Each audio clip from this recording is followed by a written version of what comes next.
بسم اللہ الرحمن الرحیم۔ جس طرح رزق ولایت علی ہر کسی کو نہیں ملتا، اسی طرح رزق مجلس حسین بھی ہر کسی کو نہیں ملتا۔ یہ گریہ جو آپ ابھی عبداللہ الحسین پہ کرتے ہیں، یہ بھی رزق پروردگار عالم ہے، اور رزق ملنے کے لیے اللہ کی توفیق کا ملنا بہت ضروری ہے۔ تو یہاں دو نعمتیں بنیں، ایک نعمت توفیق، دوسرا نعمت رزق الہی۔ اگر خدا توفیق نہ دیتا تو کوئی مجلس میں نہ آتا، اور مجلس میں اگر نہ آتا تو اس رزق سے مستفید کیسے ہوتا؟ تو یہ رزق الہی ہے۔ ہم مجلسوں میں کربلا کا واقعہ منانے نہیں آتے، ہم کربلا کے واقعے سے اپنی نسلوں کو درس دینے آتے ہیں۔ کربلا کا واقعہ عرض کیا کہ ایک تہذیب ہے، کربلا کا واقعہ ایک کلچر ہے۔ یعنی 5 منٹ کے لیے تصور کریں، اگر مکتب اہل بیت سے واقع کربلا کو نکال دیا جائے تو ہمارے پاس کچھ بھی نہیں رہ جاتا۔ یہ کربلا ہے جس نے نسل در نسل فکر علی کو پروان چڑھایا، یہ کربلا ہے جس نے نسل در نسل ہمارے وجود میں محبت اہل بیت کو بھرا ہے۔ واقعاً اگر کربلا نہ ہوتی، اگر یہ ممبر نہ ہوتا، اگر یہ مجلس نہ ہوتی، اگر یہ نشستیں نہ ہوتیں، تو یہ دنیا کے تلاطم میں ہماری نسلیں کب کی ختم ہو چکی ہوتیں۔ جس طرح دنیا کی نسلیں تباہی اور بربادی کی طرف رواں دواں ہیں، بے حیائی کا عالم ہے، عریانی کا عالم ہے، بے عفتی کا عالم ہے، غیرت تمام ہوتی جا رہی ہے، اسی طرح اگر یہ فرش عزا امام حسین نہ ہوتا آج حیا باقی نہ ہوتا، اگر فرش عزا حسین نہ ہوتا آج توحید باقی نہ ہوتی۔ تو یہ حسین ہے جس نے لوگوں کی دلوں کو آپس میں جوڑا ہوا ہے، یہ حسین ہے جس نے مومن کو مومن سے محبت کا سلیقہ سکھایا ہے، یہ حسین ہے جس نے ہم نے زندگی کا طریقہ سکھایا ہے۔ تو ہم یہاں قصے سننے نہیں آتے،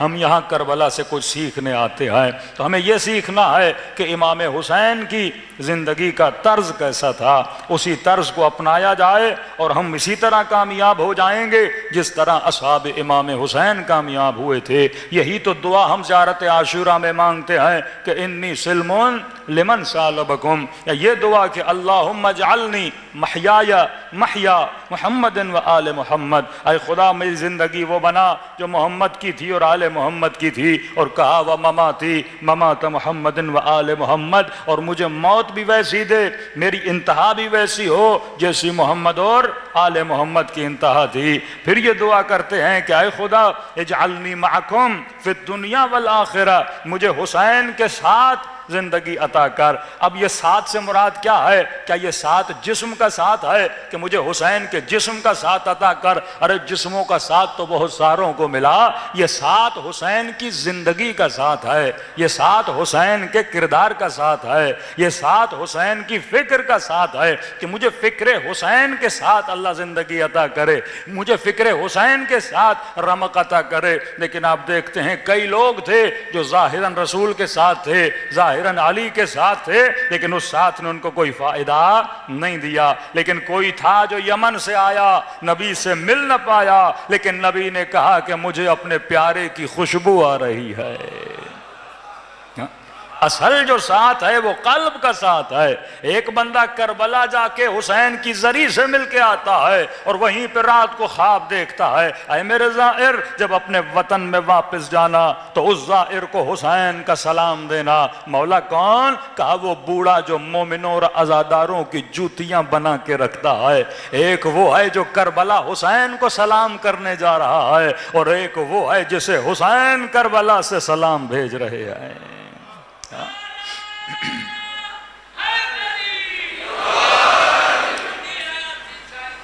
اصل جو ہم یہاں پہ سیکھنے آئے ہیں وہ امام حسین کا طرز زندگی۔ اور وہ کب پتہ چلے گا؟ میں نے کہا زندگی کے 3 حصے آپ کر سکتے ہیں۔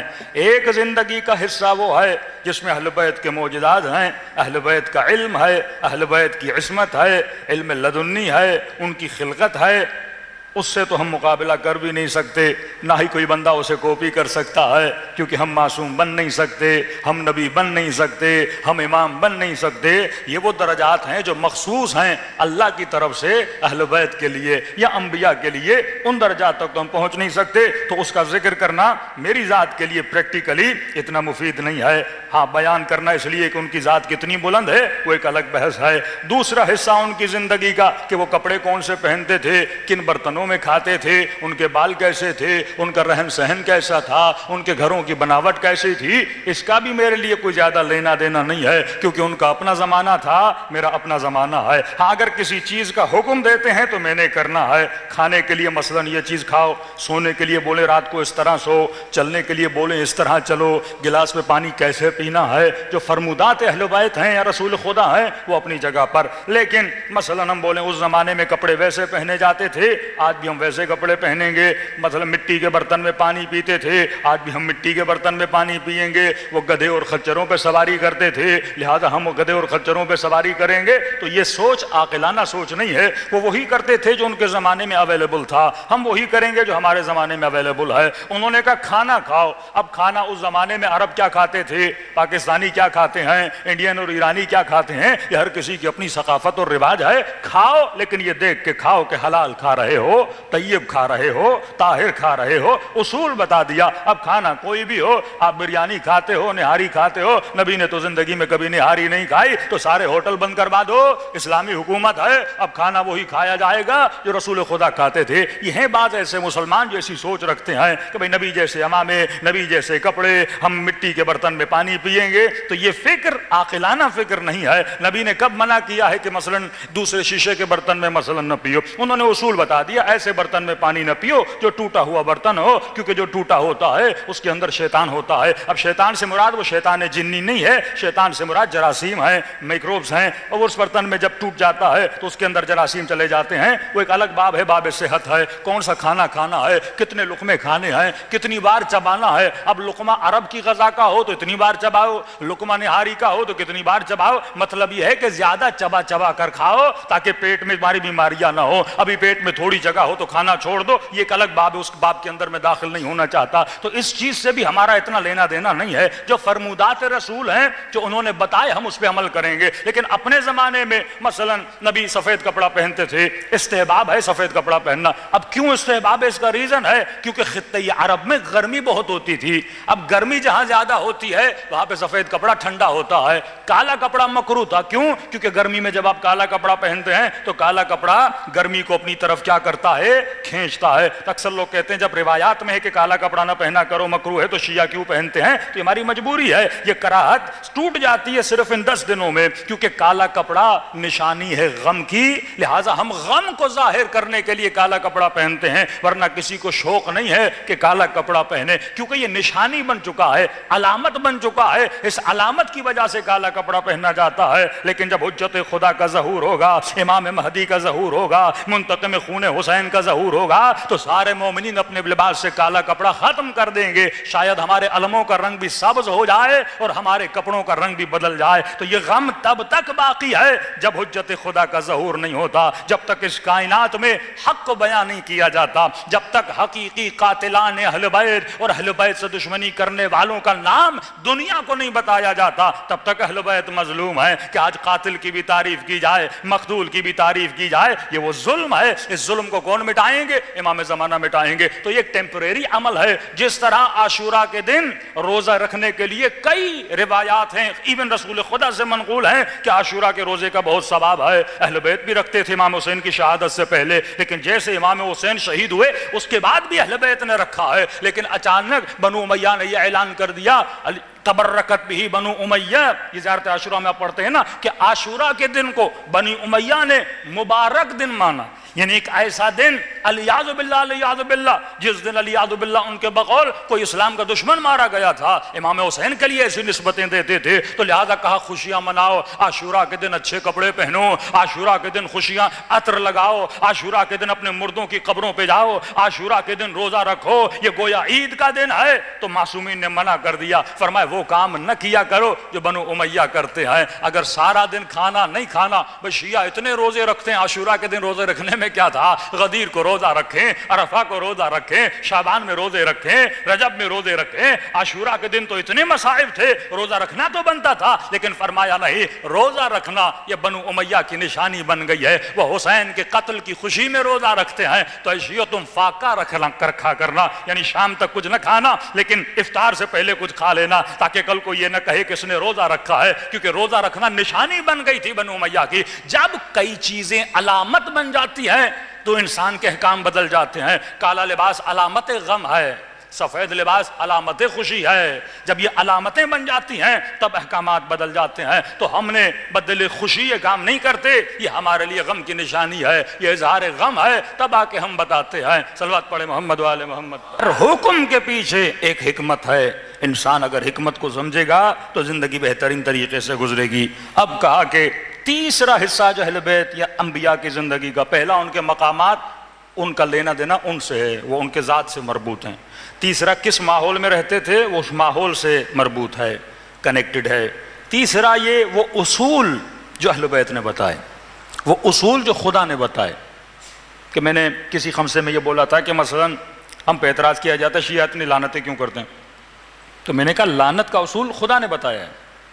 اگر لعنت کرنا بری چیز ہوتی تو خدا قرآن میں اتنی لعنتیں کیوں کرتا؟ ایون کہتا ہے بسم اللہ کے پڑھنے سے پہلے ایک لعنت بھیج پھر بسم اللہ پڑھ، پہلے شیطان پہ لعنت بھیج، کیونکہ محبت بغیر بغض کے ہو ہی نہیں سکتی۔ محبت بغیر بغض کے ہو ہی نہیں سکتی۔ بغض جنم تب لیتا ہے جب محبت ہوتی ہے۔ ایک فلسفیکل بحث ہے، کہتے ہیں بھائی آپ کہتے ہو تاریکی اور نور، اندھیرا اور روشنی، تو بعض لوگ کہتے ہیں کہ اندھیرے کا کوئی وجود نہیں ہے، اندھیرے کا وجود عدم روشنی ہے، روشنی کا نہ ہونا اندھیرا ہے، خود اندھیرا وجود نہیں رکھتا۔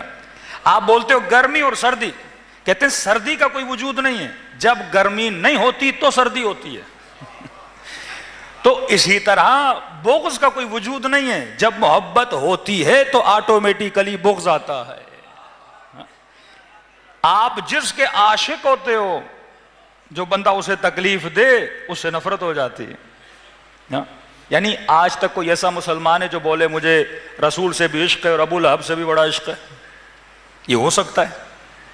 اگر رسول سے عشق ہے تو ابو لہب سے عشق نہیں ہو سکتا، اور تم تو دور کی بات ہے، خدا اظہار بغض کر رہا ہے، تبت یدا ابی لہب و تب، صرف اس سے نہیں اس کی بیوی سے بھی، وامرأتہ حمالۃ بالحطب، اس کے ہاتھ کٹ جائیں میں ان کو آگ میں جلا دوں گا، کیونکہ وہ دشمن مصطفیٰ ہیں۔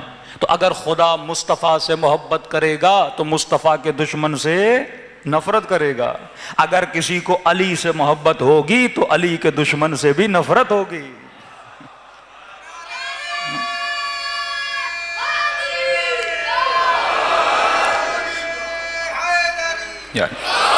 یہ نفاق ہے کہ بندہ بولے علی سے بھی محبت ہے، علی کے دشمن سے، ہو ہی نہیں سکتا۔ دو محبتیں ایک جگہ جمع ہو جائیں۔ میں نے کہا بالکل ایسے ہے، کیونکہ میں قریبی مثال دوں تاکہ آپ کے ذہنوں میں باتیں بیٹھ جائیں۔ اگر کوئی بندہ آپ کو بولے آپ کے ابا سے مجھے بڑا پیار ہے، اصلا کوئی نہ بولے، آپ اپنے ابا کو بولو کہ بابا آپ سے بڑا پیار کرتا ہوں، لیکن وہ گلی کے اندر جو ہمارا ہمسایہ ہے، آپ کا دشمن جو دن رات آپ کو گالیاں دیتا ہے، بابا وہ بھی مجھے بڑا اچھا لگتا ہے، تو باپ بھی تو بولے گا نا لعنت ہے تیری محبت پہ کہ مجھ سے بھی پیار ہے اور جو مجھے گالیاں دیتا ہے اس سے بھی پیار ہے۔ تو بھائی جان شیعوں کو منافقت نہیں آتی، یہ مکتب علی ہے، یہاں ایک ہی لائن ہے اور وہ صراط مستقیم ہے، یہاں معیار بتائے جاتے ہیں، حق کیا ہے باطل کیا ہے۔ اب ایک سادہ سا مسلمان تھا، اس نے کہا آپ شیعہ لعنت بھیجتے، میں نے کہا برملا بھیجتے ہیں اور بہت ساری بھیجتے ہیں، اتنی بھیجتے ہیں کہ تم سوچ بھی نہیں سکتے۔ ہاں کہا کیوں بھیجتے ہو؟ میں نے کہا کیونکہ قرآن میں خدا نے بھیجی ہیں۔ 40 یا پتہ نہیں بہت زیادہ لعنتیں قرآن، یعنی وہ آیتیں آپ نکالو جس میں خدا لعنت بھیجتا ہے. میں نے کہا آج کے بعد ایک کام کرو، تم بھی اس پہ لعنت بھیجو جس پہ خدا نے لعنت بھیجی ہے. ہاں؟ خدا قرآن میں نام نہیں لیتا، یہ اللہ کا کمال ہے، اصول بتاتا ہے. ان اللہ مع الصادقین، خدا کن کے ساتھ ہے؟ سچوں کے ساتھ ہے. اب سچا ایک ہوتا ہے، دو نہیں ہوتے.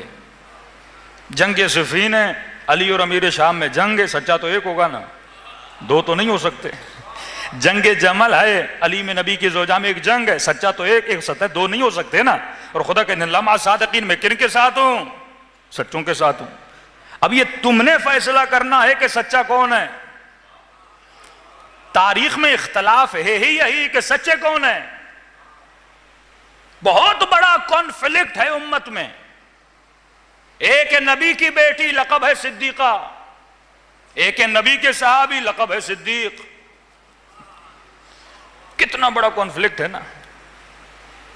اور کسی مسئلے پہ مسئلہ ہو جائے، اب ہم نے کسی نہ کسی کو صدیق ماننا ہے یا صدیقہ ماننا ہے. یہاں پہ امت نے فیصلہ کرنا ہے کہ میں نے کہاں جانا ہے. اور خدا کہتا ہے ان اللہ مع الصادقین، خدا کن کے ساتھ ہے؟ سچوں کے ساتھ ہے. اب جو سچا ہوگا اس کے ساتھ کون ہے؟ پروردگار عالم ہے. اب آتے ہیں اللہ کن کے ساتھ ہے. یہ پوری آیتیں ان اللہ مع المؤمنین، مومنوں کے ساتھ ہے، سچوں کے ساتھ ہے، صلحاء کے ساتھ ہے، زہداء کے ساتھ ہے، اتقیاء کے ساتھ ہے. یہ ایک صفت ہے. اب تمہیں دیکھنا ہوگا کہ متقی ہوتا کون ہے، سچے کی صفت ہوتی کیا ہے، خوف خدا رکھنے والوں کی صفات کیا ہیں، ان کی نشانیاں کیا ہیں. اسی طرح خدا کہتا ہے میری لعنت ہے کس پہ؟ لعنت اللہ علی القوم الظالمین، خدا کی لعنت ہے ظالموں پر. برملا قرآن کہہ رہا ہے کہ اللہ کی لعنت ہے ظالموں پر. اور کل میں ایک ٹی وی شو میں یا کوئی سوشل میڈیا کا شو تھا، پوڈ کاسٹ، اس میں اس سے سوال کر رہا ہے مفتی صاحب ہم یزید پہ لعنت بھیج سکتے ہیں یا نہیں بھیج سکتے. عقل کے اندھے جب خدا کہہ رہا ہے کہ میری لعنت ہے ظالموں پر، پھر تو مفتی سے کیوں پوچھ رہا ہے؟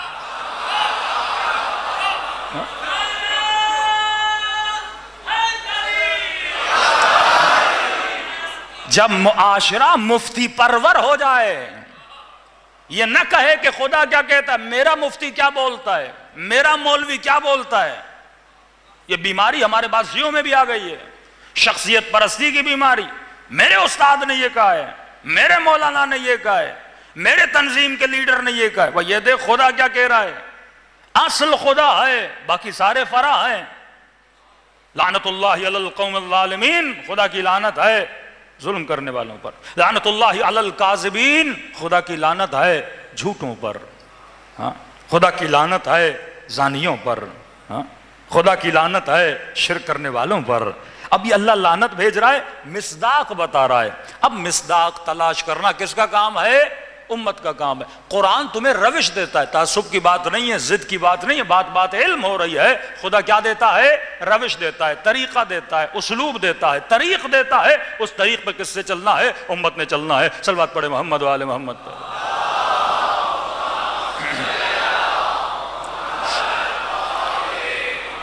فرقہ واریت، تعصب، مسلمانوں میں اختلاف تب بنتا ہے جب ہم قرآن سے زیادہ ایک مفتی کو ویلیو دیتے ہیں، قرآن سے زیادہ اپنے مولوی کو ویلیو دیتے ہیں، قرآن سے زیادہ اس کتاب کے لکھنے والے کی لکھی ہوئی چیزوں کو حرف آخر سمجھنے لگتے ہیں.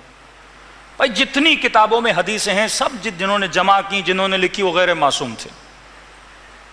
واللہ آج کسی بھی برادر اہل سنت کو اٹھاؤ اور اسے پوچھو، جتنی کتابیں ہیں، ایون یہ المیہ ہمارے پاس بھی ہے نا، صرف ان میں نہیں ہے. مثلا بہار الانوار کس نے لکھی؟ آپ بولو گے مجلسی نے. بھائی کسی کو پتا ہے مجلسی صاحب کون تھے، بیک گراؤنڈ کیا تھا، زندگی کیسی تھی؟ نہیں پتا. اسی طرح کسی برادر اہل سنت کو بولو گے بھائی کس کو جمع کیا، صحیح مسلم کو مسلم نے، صحیح بخاری کو بخاری صاحب نے. اب بخاری صاحب کون تھے، ان کی تاریخ کیا تھی، کیسی شخصیت تھے، عقیدے کیا تھے، کسی نے کوئی ریسرچ کی؟ کوئی نہیں کرتا. بس ہمارے تک جو آیا ہم فوراً ماننے کے لیے تیار ہو جاتے ہیں. لہٰذا جس کی سب سے زیادہ اتھینٹسٹی ہے وہ کون سی کتاب ہے؟ قرآن ہے. کیونکہ اب قرآن کے لیے نہیں بول سکتے کہ مسلم نے بولا، بخاری نے بولا، مجلسی نے بولا. اس میں ہم سیدھا بول سکتے ہیں یہ کلام من عند اللہ ہے، پروردگار عالم نے بولا ہے۔ اب اگر کوئی آیت کوئی حدیث سمجھ نہیں آتی مجھے، میں رجوع دوں گا نبی کی احادیث کی طرف۔ اب احادیث میں دونوں دیکھوں نا، یہ کون سا طریقہ ہے کہ سنی بولتا ہے میں صرف بخاری مسلم کو دیکھوں گا، اور مثلا شیعہ بولیں کہ ہم بھی صرف اپنی، کہ سب کو دیکھو تم جو تمہاری نظر میں معتبر ہے، تھوڑی سی تحقیق کرو، دونوں کا موقف پڑھو، پھر پروردگار عالم کیا کرے گا؟ ہدایت کے راستے ہم سب کے لیے کیا کرے گا؟ کھول دے گا۔ اب اسلوب زندگی امام حسین جو ہماری زندگی کے کام آ سکتے ہیں، ان اسلوب کو اگر ہم فالو کریں، آج میں تھوڑا ایک اصل کی طرف اشارہ کروں گا، انشاءاللہ کل کی مجلس میں کوشش کریں گے زیادہ سے زیادہ امام حسین کی زندگی کی وہ روش، وہ اصل جسے اگر ہم فالو کریں تو ہماری زندگی میں دنیا بھی آباد، آخرت بھی آباد۔ صلوات پڑھے محمد وآل محمد پر۔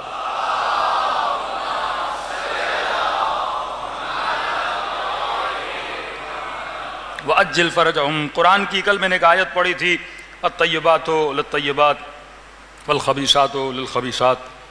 اللہ کہتا ہے طیب لوگوں کے لیے طیب، خبیث لوگوں کے لیے خبیث۔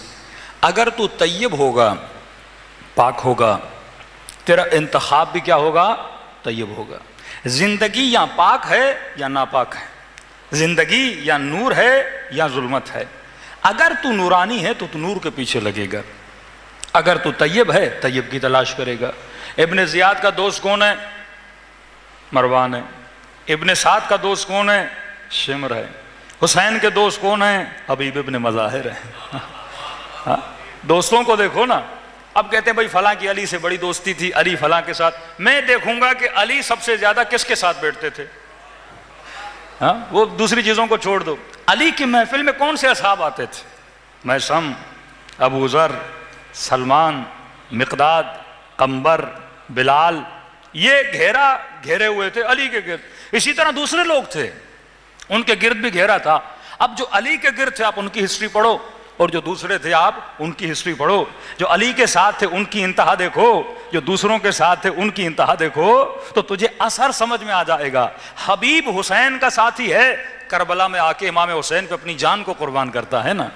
ابن سعد بھی کوفے میں رہ رہا ہے، لیکن اس کی دوستی شمر کے ساتھ ہے۔ اب دوست کو بلاتا ہے نا، اب دوستیاں بڑھ گئیں حسین سے، رشتہ داریاں بڑھ گئیں حسین سے، تو بندہ قاتل امام حسین بن گیا۔ اب خدا قرآن میں اچھے لوگوں کی مثال دیتا ہے، کہتا ہے دیکھ اچھے لوگوں کی کچھ مثالیں ہیں، نضرب الامثال، ہم مثالوں سے تجھے سمجھاتے ہیں، اگر مثالیں تیری سمجھ میں آ جاتی دین تیری سمجھ میں آ جاتا۔ فرمایا سورہ ابراہیم میں الم تر کیف ضرب اللہ مثلا، کیا تم نے نہیں دیکھا تیرے رب نے مثال دیے، کلمۃ طیبہ کشجرۃ طیبہ۔ یہ شجر کی بڑی اہمیت ہے، ایک اشرہ ہمارا IRC میں، اس میں انشاءاللہ ہم شجر کو ذکر کریں گے، کوئی اشرے سے اس کا ریلیشن نہیں ہے۔ فرمایا کلمۃ طیبہ، یہ جو کلمہ طیب مثال دے رہا ہوں، ایک اچھے انسان کی مثال ایک طیب کلمے کی طرح ہے، اور یہ کلمہ طیب کس کی طرح ہے؟ کشجرۃ طیبہ، یہ ایک پاک درخت کی طرح ہے۔ اب پاک درخت اور طیب اچھے درخت کی نشانی کیا ہوتی ہے؟ جگہ جگہ مثالیں، آپ روڈ پہ چلتے ہو، کچھ تنومند درخت، مضبوط درخت، اچھے درخت، کچھ ایسے درخت ہوتے ہیں بیکار درخت، ناکارہ درخت، کچرا کرنے والے، کانٹے دار درخت، بندے کو تکلیف، گھر والوں کو تکلیف، بندہ پریشان۔ اللہ مثال دے رہا ہے درخت، کیونکہ ہم مادی اور مٹیریل نگاہیں اور مائنڈ سیٹ رکھنے والے لوگ ہیں، تو خدا بھی مٹیریل مثالیں دے کے ہمیں اصل تک پہنچانا چاہتا ہے۔ فرمایا کلمۃ طیبہ کشجرۃ طیبہ اصلھا ثابت، شجرہ طیب کی نشانی یہ ہے اس کا اصل کیا ہوتا ہے؟ ثابت ہوتا ہے، مطلب اس کی جڑیں کیا ہوتی ہیں؟ ثابت ہوتی ہیں۔ اور روایات میں ملتا ہے کہ یہ جو الطیبات للطیبات والخبیثات للخبیثات، امام حسن صلح کرنے کے بعد جب امیر شام کے دربار میں گئے تو یہی آیت پڑھنے لگے، کا شجرہ طیب اور ہوتا ہے، شجرہ خبیث اور ہوتا ہے، اور اپنی طرف اشارہ کیا کہ مجھے دیکھ میں شجرہ طیب ہوں، اصلھا ثابت، میری جڑیں مضبوط ہیں۔ آج پوری دنیا بنو امیہ کا شجرہ بھی اٹھا کے دیکھ لے اور علی کا شجرہ بھی اٹھا کے دیکھ لے، واقعاً آپ کو سمجھ میں آ جائے گا طیب کیا ہوتا ہے اور طیب کیا نہیں ہوتا۔ فرمایا طیب کی نشانی یہ ہے کہ اصلھا ثابت، اس کا اصل ثابت ہوتا ہے، ریشہ، جڑیں مضبوط ہوتی ہیں، تنومند ہوتی ہیں۔ کجبل الراسخ، معصوم کی حدیث ہے نا، مومن کی مثال مضبوط پہاڑ کی طرح. پہاڑ کیوں بولا جاتا ہے؟ پہاڑ درخت سے بھی مضبوط ہے، کیونکہ پہاڑ جتنا باہر ہوتا ہے 3 ٹائم اتنا اندر ہوتا ہے. مومن ڈیپلی اتنا مضبوط ہوتا ہے. اصلها ثابت، اس کا اصل کیا ہوتا ہے؟ ثابت ہوتا ہے. یہ نہیں کہ آج کی رات ابن سعد کے لشکر میں ہے، یا آج کی رات حسین کے لشکر میں ہے، کل ابن سعد کے لشکر میں چلے جائے. جنگ صفین میں شمر علی کے ساتھ ہے اور کربلا میں یزید کے ساتھ ہے. کئی ایسے بڑی بڑی شخصیات امام حسن کے ساتھ اگلے دن رشوت ملی، مد مقابل کے لشکر سے چلے گئے کس کے لشکر میں؟ امیر شام کے لشکر میں. مومن کیا ہوتا ہے؟ مضبوط ہوتا ہے. اصلها ثابت، جناب حجر ابن عدی کی طرح سر کٹا دیا پر علی کو نہیں چھوڑا. میں سمجھ تمار کی طرح بازو کٹ گئے پر علی کو نہیں چھوڑا. مومن کا اصل کیا ہوتا ہے؟ مضبوط ہوتا ہے. اور یہ چیزیں آپ پاکستان کے سیاسی ماحول میں اس کو بڑے اچھے طریقے سے محسوس کر سکتے ہو. وفاداریاں کس طرح بدلی جاتی ہیں، سیاسی پارٹیاں کس طرح ایک چھوڑتے ہیں. جن لفظ لوٹا استعمال کرتے ہیں نا، لوٹے کا اصل ثابت نہیں ہوتا. اس کا اصل ہے ہی نہیں، بندے کا کوئی نظریہ ہے ہی نہیں، اس کی جڑیں مضبوط ہے ہی نہیں. آج یہاں کل کہیں اور چلا جاتا ہے. پر مومن کی نشانی اصلها ثابت، اس کا اصل ثابت ہوتا ہے. یہ نہیں کہ ڈیلی بے ڈیلی اپنی چیزوں کو بدلے. اب ایک نکتہ شعراء کے لیے عرض کروں. پچھلے زمانے میں بھی شعراء، حسان ابن ثابت ایک شاعر تھا، قدیر خم میں رسول خدا نے اعلان کیا من کنت مولا ہو فہذا علی مولا، جس جس کا میں مولا اس کا علی مولا. حسان ابن ثابت نے علی کی فضیلت میں شعر پڑھنا شروع کر دیے. نبی خدا نے کہا حسنت، حسان بارک اللہ فیک، اللہ تجھ پہ رحمت نازل کرے جب تک تو علی کے ساتھ ہے. اللہ تجھ پہ رحمت نازل کرے جب تک تو علی کے ساتھ ہے. کیونکہ کئی دن بعد گزرے اور حسان بن ثابت نے کسی اور کے لیے بھی شعر پڑھنا شروع کر دیے. یا علی. اب صرف چھوٹی آیت والشعراء یتبعہم الغاوون الم تر انہم فی کل واد یہیمون. خدا شعراء کے لیے کہتا ہے. یہ وہ شعراء جو اہل بیت کی شعر و شاعری کرتے ہیں، وہ شعراء جو حکومت کے اندر ہیں، پریویس پرائم منسٹر کی تعریفیں، آج وزیر اعظم بنا اس کی تعریفیں، کل آپ آ گئے آپ کی تعریفیں. فرمایا ان لوگوں کا کوئی ایمان نہیں ہوتا. آج کوئی اس کی تعریف، کل کوئی اس کی تعریف. یہ بندوں کی تعریفیں نہیں کرتے، یہ کرسیوں کی تعریفیں کرتے ہیں. جو بھی کرسی پہ بیٹھا. اب خدا قرآن میں کہتا ہے الشعراء یتبعہم الغاوون الم تر انہم فی کل واد یہیمون. اللہ کہتا ہے خبردار، یہ نہ ہو کہ آج تو اس وادی میں تیر رہا ہے، کل کسی اور وادی میں چلا جائے. تیرا اصل ثابت ہونا چاہیے، تیرا عقیدہ مضبوط ہونا چاہیے، تیرا نظریہ مضبوط ہونا چاہیے. ایسا نہ ہو کہ ہر آنے والے کی بندہ کیا کرے؟ تعریف کرے. فرمایا اصلها ثابت وفرعها فی السماء. جب اصل مضبوط ہو تو اس کی شاخیں بھی آسمان کی بلندیوں تک جاتی ہیں. جب عقیدے مضبوط ہوں، جب نظریے مضبوط ہوں تو اس کے عمل کو بھی خدا کیا کرتا ہے؟ بلند کر دیتا ہے. اور فرمائے کیا تم نے نہیں دیکھا اس شجرے کو؟ تیسری صفت تؤتی اکلھا کل حین باذن ربھا. جب شجر ایسا ہو، اصل ثابت ہو، شاخ آسمان کی طرف جاتی. شاخ عمل کو بولتے ہیں. آپ تصور کریں کہ سائنس اتنی ترقی کر جائے اور ایک ایسا درخت بنائے جو درخت پورا سال سرسبز رہے، کبھی خشک نہ ہو. 2 درخت ہیں، ایک درخت نخل کا، دوسرا زیتون کا. یہ کبھی خشک نہیں ہوتے، پورا سال ہرے بھرے رہتے ہیں. لیکن فصل سال میں 1 بار 2 بار. لیکن آپ تصور کریں کہ ایسا درخت ہے، اللہ مثال دے رہا ہے، جو سرسبز ہے، جس کی جڑیں مضبوط ہیں، سال کے کسی دن بھی خشک نہیں ہوتا. اس کی شاخیں آسمان کی طرف، اللہ کی طرف ہیں. تؤتی اکلھا کل حین، اور جو ہر روز پھل دیتا ہے. یہ مومن کی شخصیت کو اللہ بیان کرے. یہ نہیں کہ 6 مہینے میں 1 بار پھل دے، سال میں 1 بار پھل دے. مومن ہر لمحہ کیا دیتا ہے؟ پھل دیتا ہے.